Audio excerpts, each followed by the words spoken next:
one other thing that it becomes quite apparent. I think the arms control section was not very robust. And the reason I say this is it didn't really think about what I'm talking about here. Maybe diplomacy related to space is very important, even if you can't get agreement, to make sure that all of our space allies agree about certain kinds of limits. And there have been some discussion of what those limits, where they need to be, and what it is that are red lines for us to take action and take umbrage, and what cause belli might be. How we protect commercial systems, and to the extent, and when all of that is in play. And I'm not saying they had to come up with the answers, but they should have spotlighted the question. I think in addition, our diplomacy in the arms control area has not been particularly leveraged. I'm going to use some neutral diplomatic terms to our advantage. Back in the day, I remember working with negotiators on the INF treaty. That thing is overtaken by events. I mean, as many treaties are. But at the time, it turned out to be a heck of a lot smarter than anyone knew, because we knew how to target our systems against the Russians in ways that really finally scared them. When they knew that we knew where to point those things, they said, "Uncle." Well, do we have anything like that in play now? I think we do, believe it or not, and I'd be happy to talk about that further.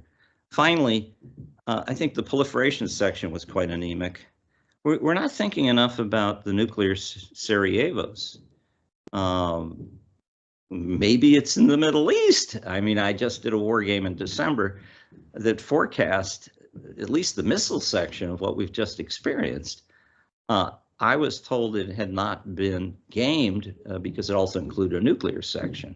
And guess what? It's illegal for you, if you have a clearance, to say Israel has nuclear weapons, which I think is kind of insane. As a result, I'm not sure it was gamed. I know publicly it hadn't been.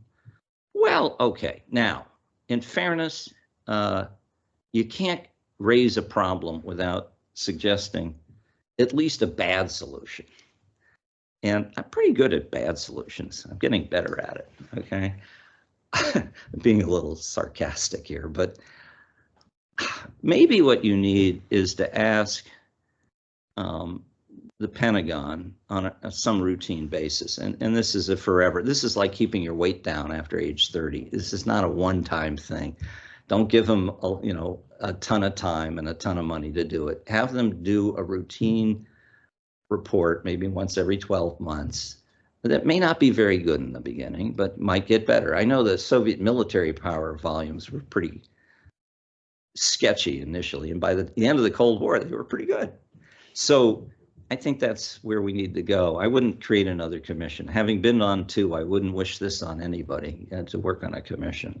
Mostly they're not great. But the Pentagon, and maybe with the intelligence community, should be asked to talk about the organizing principle of new generation warfare and the old one as well, and what the implications are and what they see as trends and what other people and other countries think about these things. I think if you had that every year, you might get a hearing, which is the sort of the least likely thing now that you get out of Congress.